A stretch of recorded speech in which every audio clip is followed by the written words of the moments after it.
Selamat pagi Bapak dan Ibu. Perkenalkan, saya di sini Junaidi Yunus sebagai salah satu staf dari Departemen Anatomi FKKMK UGM. Pada kesempatan kali ini, sebetulnya saya lebih ingin sharing terhadap metode pembelajaran anatomi yang sudah kami kembangkan di departemen kami. Ya, untuk presentasi ini saya beri judul pengembangan metode pembelajaran anatomi di bidang kesehatan pada sistema muskuloskeletalis. Nah, jadi latar belakangnya adalah pembelajaran anatomi sejak dulu bahkan sampai sekarang itu standarnya adalah menggunakan kadaver, ya spesimen kadaver, baik itu diseksi ataupun proseksi. Jadi memang kalau di FKKMK UGM sendiri karena keterbatasan spesimen kadaver, jadi saat ini tuh spesimen kadaver itu sudah sulit untuk didapatkan. Oleh karena itu biasanya pembelajarannya hanya proseksi, ya. Jadi tidak ada kesempatan untuk diseksi. Nah, kami sudah pernah mengadakan survei kepada mahasiswa terkait dengan metode pembelajaran yang kami anggap klasik, ya seperti ini. Nah, menurut mahasiswa metode pembelajaran klasik anatomi itu ya kebanyakan komunikasinya masih sifatnya satu arah, ya. Jadi hanya instruktur praktikum dia menjelaskan teorinya kepada mahasiswa. Dan ini kebanyakan fokusnya hanya kognitif, karena biasanya yang diuji adalah dalam bentuk tentamen. Jadi hanya ini apa itu aja. Kemudian dengan adanya kompleksitas materi dari materi anatomi, di mana yang ditunjukkan dengan kadang struktur organ yang rumit atau fungsi saling terkait, sehingga kadang mahasiswa itu sulit memahami konteks secara komprehensifnya. Yaitulah yang menyulitkan mahasiswa dalam memahami materi anatomi. Kemudian juga masih sedikitnya buku panduan ataupun bahan ajar yang kurang representatif, sehingga itulah kenapa materi anatomi itu sulit ditangkap oleh mahasiswa. Dan inilah yang menyebabkan masih rendahnya pemahaman materi praktikum anatomi di FKKMK UGM. Ini sebetulnya yang sudah pernah kami lakukan evaluasinya di departemen kami. Nah, kemudian ya bagaimanakah pembelajaran anatomi di masa depan? Ya, sebagaimana kita ketahui saat ini tuh sudah banyak media-media ajar anatomi yang dalam bentuk digital, ya. Tapi kebanyakan sifatnya masih hanya 2 dimensi saja, ya ini.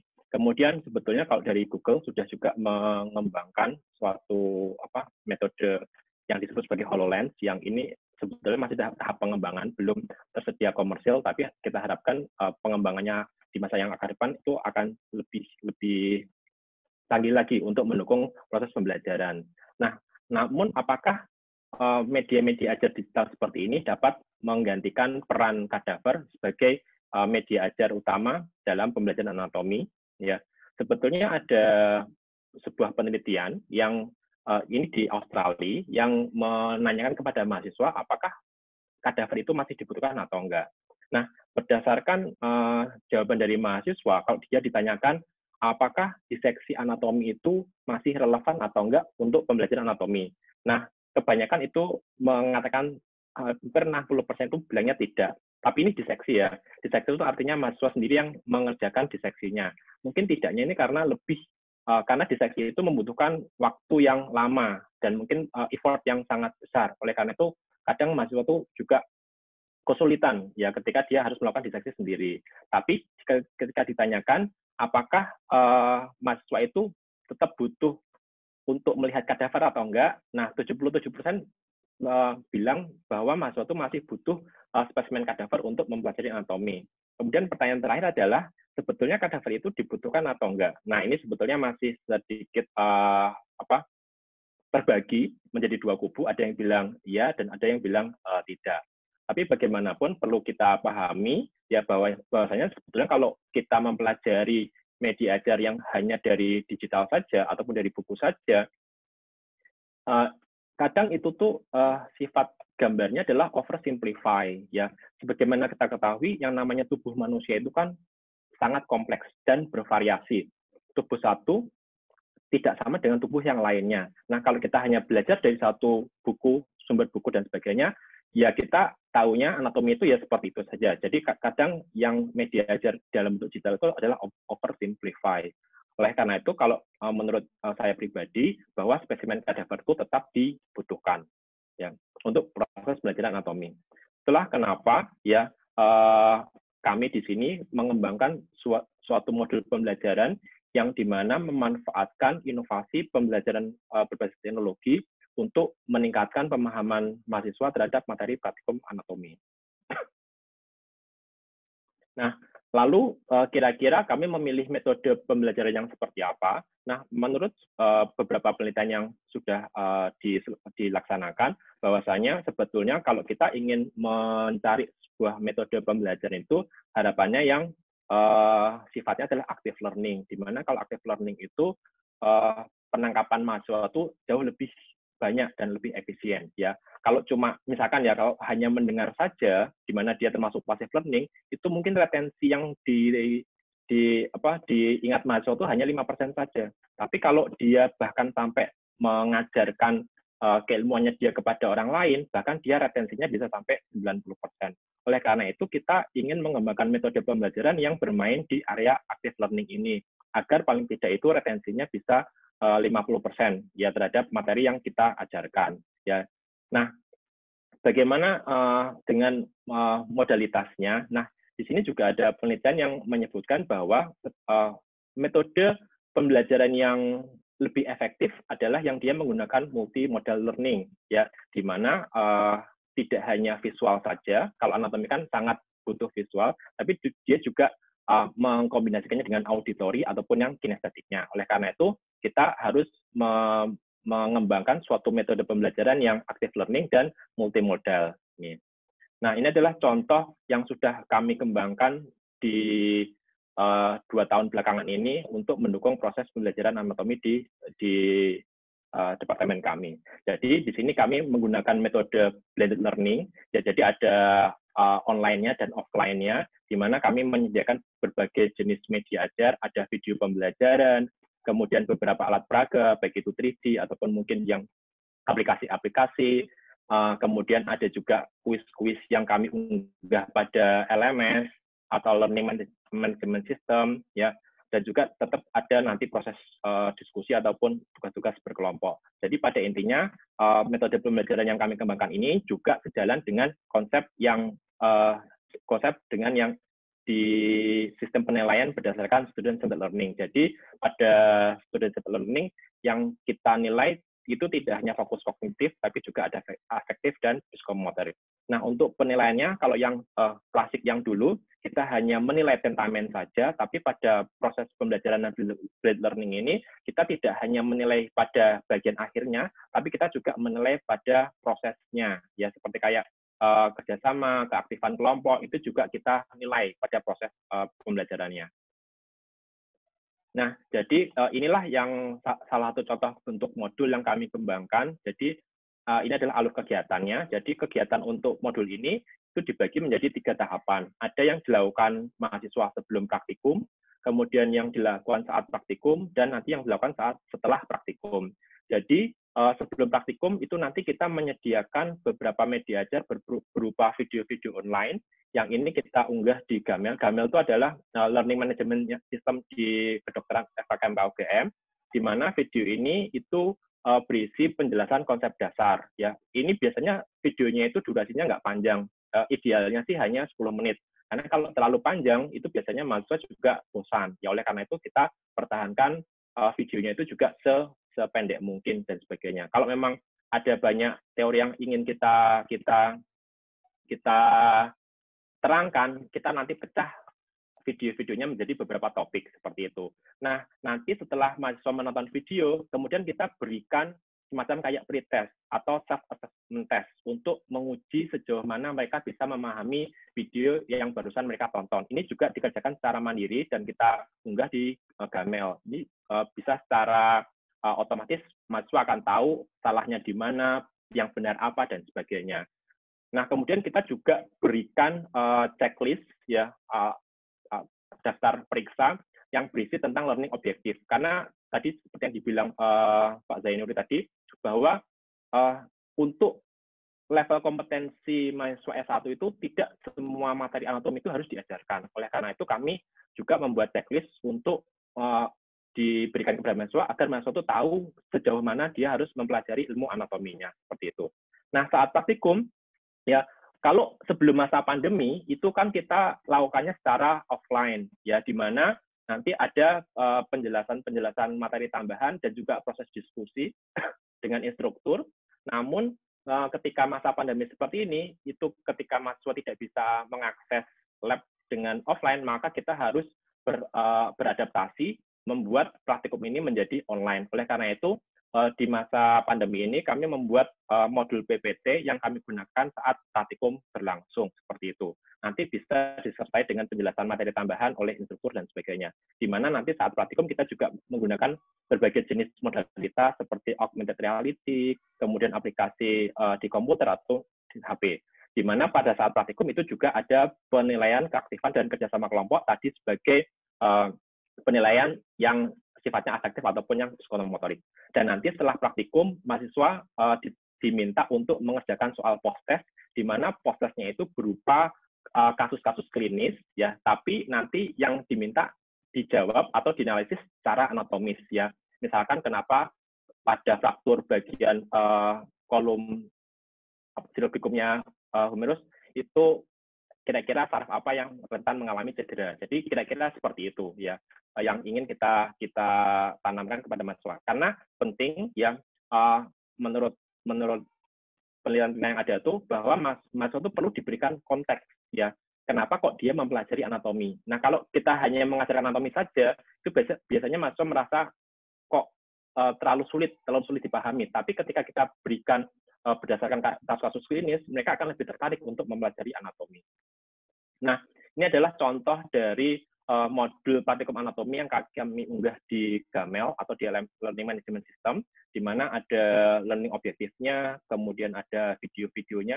Videonya memang kami unggah di YouTube, tapi kami setting linknya agar yang bisa mengakses hanyalah yang klik linknya. Dan link itu kami unggah di LMS kami, ya. Karena kalau mengunggah video langsung di LMS-nya ini biasanya terlalu berat. Dan kemudian setelah mahasiswa nonton video, nanti diminta untuk mengerjakan self-assessment quiz-nya, seperti itu. Kemudian nanti di akhir praktikum juga mahasiswa diminta untuk mengerjakan soal post-test-nya. Dan ini adalah contoh dari self-assessment test yang diminta untuk dikerjakan oleh mahasiswa. Ini kita unggah di Gamel. Gamel itu kalau yang familiar dengan IT, ini basisnya Moodle, jadi ini mereka bisa mengerjakan, dan di akhir ketika disubmit, mereka bisa tahu apakah jawabannya itu benar atau salah.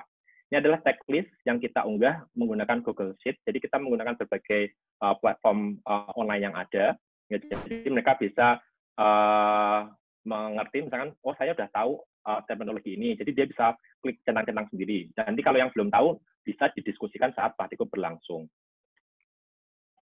Nah, ini adalah contoh pengembangan model PowerPoint yang kami akan rencanakan dipakai ketika harus praktikum online karena masa pandemi. Ya kan kalau masa pandemi, mahasiswa tidak bisa melihat spesimen. Oleh karena itu, adaptasi kami adalah kami membuat sebuah video, di mana videonya ini itu fokusnya adalah identifikasi spesimen. Nah, nanti ketika mahasiswa sudah melihat video, saat praktikum berlangsung melalui pertemuan Zoom, sama seperti kayak format praktikum biasa, 10 mahasiswa diampu oleh satu instruktur, dia akan disuguhi berbagai jenis modul PPT seperti ini. Ini jadi seperti multi-level question. Nanti pertanyaan misalkan ada pertanyaan seperti ini, nanti ada pertanyaan, apa nama organ ini? Ya, kemudian nanti kalau dia sudah bisa menjawab, ada pertanyaan berikutnya. Kenapa kok bilangnya ini adalah gaster? Dia harus menyebutkan 3 struktur anatomi sebagai penanda organ ini. Ya mungkin nanti masa akan bilang, oh ada kurvatura minor dan kurvatura mayor. Kemudian ada bagian fundusnya dan sebagainya. Jadi kira-kira seperti itu. Jadi ini lebih ke aplikasinya. Jadi bukan instruktur menerangkan hanya menerangkan kepada mahasiswa seperti metode yang klasiknya seperti itu. Jadi inilah kita buat multi level question itu agar mahasiswa itu bisa memahami. Ini hanya contoh gaster saja, tapi sebenarnya bisa nanti akan dibuat menjadi beberapa organ. Nah, ini adalah juga penilaian keaktifan dan kerjasama kelompok. Ini juga dilakukan secara online. Ini yang akan dinilai oleh instruktur selesai praktikum itu berlangsung. Ini juga menggunakan aplikasi Google Form. Kemudian ini adalah contoh dari post test yang kami kembangkan. Misalnya Ini contohnya di sini adalah kasus klinis, ya ini ada suatu kelainan yang kita sebut sebagai Popeye deformity. Nah, tapi pertanyaannya adalah bukan diagnosis atau manajemennya, tapi pertanyaannya adalah jelaskan secara anatomis mengapa pada kasus tersebut pasien mengalami kelemahan saat memfleksikan sikunya. Inilah yang harus dianalisis oleh mahasiswa. Dan kami nilainya dengan rubrik untuk memudahkan penilaian agar lebih objektif. Nah, ini adalah contoh beberapa media ajar tambahan yang sudah kami kembangkan. Ini seperti yang disebutkan Dr. Lina tadi, ini kerjasama dengan radiologi. Jadi data tadi hasil CT scan ataupun MRI, kita ekstrak, kemudian kita kembangkan bersama dengan teknik ya UGM untuk mengembangkan aplikasi augmented reality-nya. Jadi ini adalah contohnya, ya. Ini data kraniumnya diekstrak dari data yang ada pada Departemen Radiologi. Kira-kira seperti itu. Jadi kita bisa memodifikasi sendiri, mau diwarnai atau mau bagaimana kan, bahkan bisa dipecah-pecah seperti ini. Jadi itulah tadi salah satu kegunaan radiologi pada proses pembelajaran anatomi.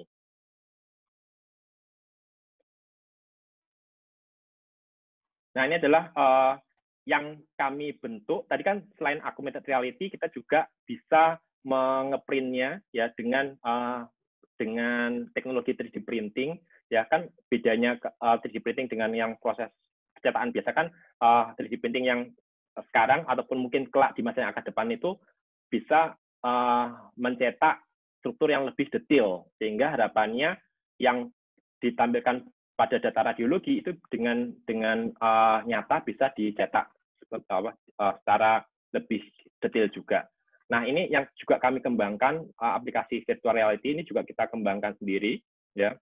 Ini sebetulnya nanti datanya bisa kita kembangkan juga dari radiologi, ya. Tapi untuk yang pengembangan aplikasi ini, sementara kami kembangkan datanya itu dari open resource yang ada di internet, ya. Tapi tidak menutup kemungkinan ini nanti kita bisa kembangkan itu melalui data-data yang kita dapatkan dari radiologi.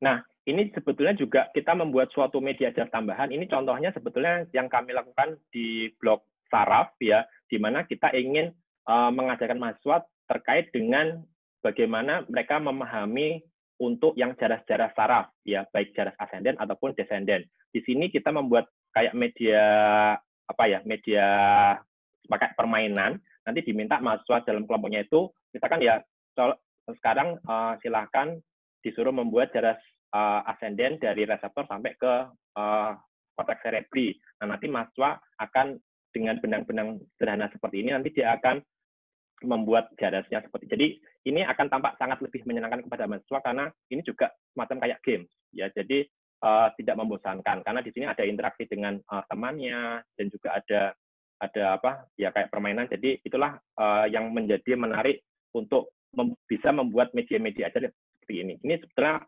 simple tapi hanya butuh kreativitas aja.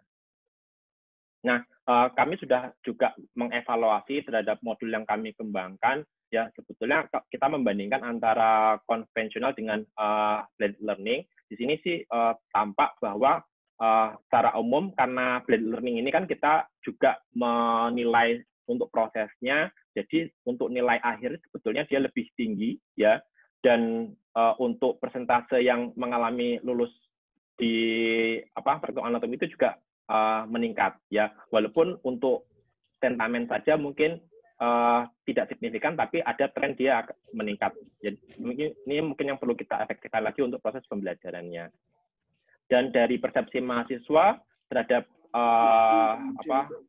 kepuasan terhadap modul yang kami kembangkan ini, bisa dilihat bahwasannya untuk yang blended learning ini secara umum dia nilainya itu lebih tinggi dibandingkan dengan yang conventional teaching. Jadi di sini mahasiswa itu lebih tertarik kalau mempelajari anatomi dengan metode yang blended learning dan multimodal learning seperti ini.